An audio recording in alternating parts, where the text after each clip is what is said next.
proudly brought to you by the National Center for Wellness. With research going the way it is, we keep knowing more and more and more. It's like, when do we stop in this chapter? And I know next time the book gets revised, we'll have to put in some things, conditions, or how breastfeeding helps to prevent or decrease the risks of heart conditions. I know cancers, particularly breast cancer, is mentioned several places in the book, but depression and some other things are up and coming research with relation to breastfeeding. And so it's going to be ever changing, but it's exciting to know that so much more is being linked to breastfeeding, and that when we breastfeed, it's not only benefiting the baby, it's benefiting mom. Yes. And in amazing ways. So talk a little bit more. Can you talk about some of the amazing things for mom? Sure. Well, we definitely know that moms who breastfeed have a lower risk of breast cancer. And part of that is because their breasts in breastfeeding fully develop. Our breast gland that isn't fully developed at the time of birth. And so we have a little bit of breast tissue when we're born, and then during adolescence it gets bigger. But it isn't until mom gets pregnant that the breasts really come to their full development. And part of that happens with the hormones of pregnancy. So that's one thing. One of the other things that has found, and they've linked to breastfeeding, and I will say, I think a lot of it is also related to touching and holding of the infant, is the decreased hypertension and decreased cardiac problems. And that is associated with the fact that as mom is breastfeeding, she has that wonderful hormone oxytocin that increases, but oxytocin helps with relaxation. And for both moms and babies, the set point for stress is lowered, which lowers the risk of any illness for both moms and babies, and doesn't cause things as greatly as the cardiovascular diseases. Diabetes is another one. They're still not quite sure where they are with that and how much it might help. It certainly will help with newborns because it helps to set the appetite control in our brains so that infants won't eat as much. It has, and that set point is an epigenetic, that's an interpretation of the genes, that's happening up there that helps. So, for our infants, we know that it will help decrease their risk of obesity. For moms, the breastfeeding can help to take off some of that weight after birth. The research is a little iffy on how much that happens. Well, I would understand that if you are breastfeeding, you are triggering a different metabolic pathway in the body. Right. And so you are initiating a normal response post-pregnancy, and it's a normal change in the body to have to put on the way to be able to hold a baby, to support and grow a baby, that the process would be able to unwind itself naturally as much as it wound itself. So it makes, logically, I don't think there's a question about it. Whether we were able at the point to be able to describe the biochemistry and the pathways may not be there, but yeah.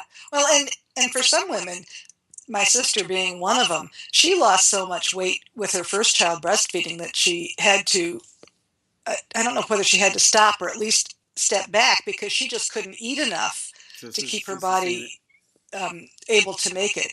So it's one of those things. I just consider this whole process so amazing, how we were made and the fact that we interact, and the beauty of what I've been learning in all of this is just how important it is to keep mothers and babies together. Absolutely. Now, one of the other things, and that I'll mention as far as what helps with moms, is that moms who are breastfeeding, and again, I think it's this lowering of the stress levels, may end up with postpartum or peripartum depression. However, it is not as severe. Okay. So, again, it's that hormonal cycle, and if we can get into it and help keep some of the hormones high, then for whatever reasons, everything else kind of calms down. So if you appreciate in general, I think the overall issue is that in general, if you appreciate that for moms, stress is the key thing for leading to inflammation, which leads to illnesses. And when moms are holding and nursing babies, their stress levels decrease.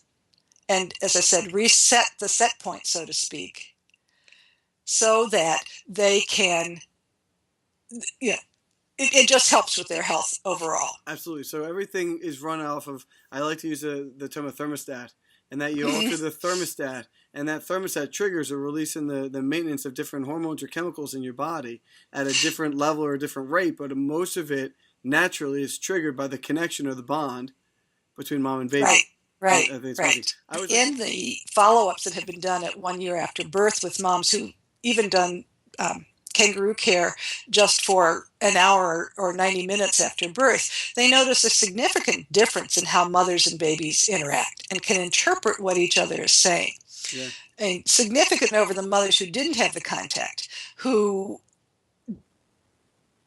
get the subtleties of what's going on. Now, Ruth Feldman in Israel has also done some work with oxytocin levels in dads throughout infancy, and her work is also showing that oxytocin level is higher. Once you get it higher, it stays a bit higher than others, and we can increase the oxytocin level not just by holding our kids, but there's many triggers. Social support being one of them, light touch or massage. Warm showers, and just, feeling good, a good conversation with your friend or something like that when you go back and say, oh, that was a wonderful get together. Well, that's all due to the oxytocin, which also triggers our endorphins or the opioids in our body, which makes you feel happier, so you want to do it again. Highly addictive. Right? And I think that's one of the things, with breastfeeding. If you feel good about it and it's not painful on the nipples and things, then you want to do it again because you want to feel good. And so why not a natural high? Well, the positive feedback loop is brilliant because it does. It ensures your willingness and interest to make sure you dedicate the time to give to make your baby as healthy as possible. I think it's brilliant. Right. But other benefits in terms of the body, can you talk a little bit about the uterus itself? Because one of the things that I always talk with moms about, and they're very interested, is getting their tummy back into pre-baby status, as tight and as small as possible.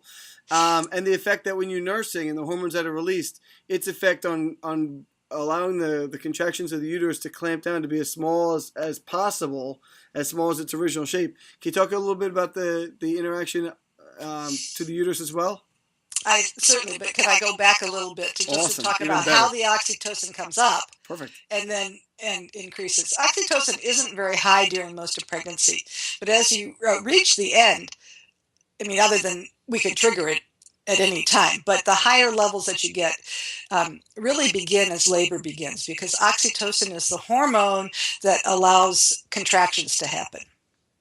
And as the oxytocin levels begin to climb during early labor, that's what begins to cause connections between the muscle fibers in our uterus, so that the contractions will get stronger.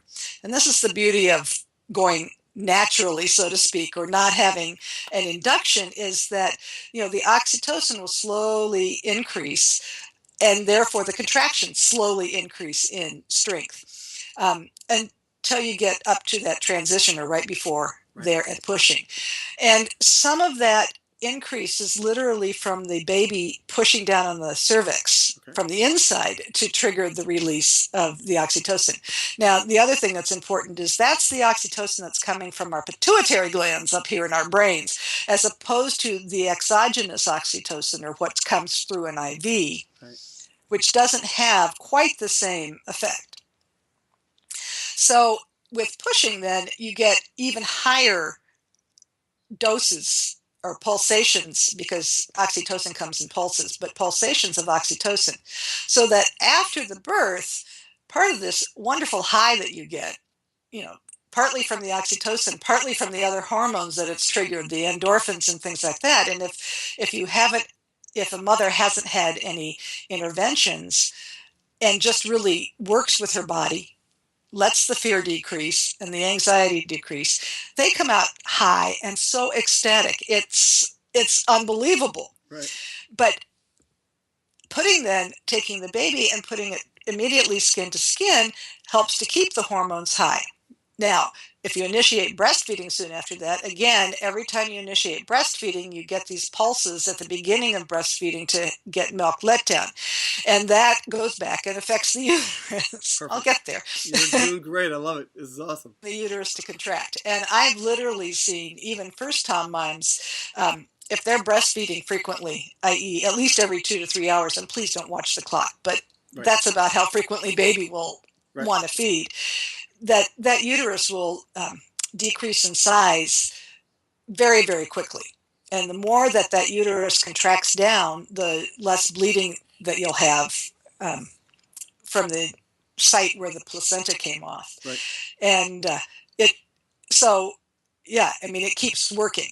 Now, second time moms don't tend to like that particular feeling Okay. because after you've had the first baby, then those contractions, or the afterbirth pains, as we sometimes call them, are stronger, or moms feel them more. Those poor, it's kind of like stretching a rubber band. It takes a little bit more to get it to go back down in shape.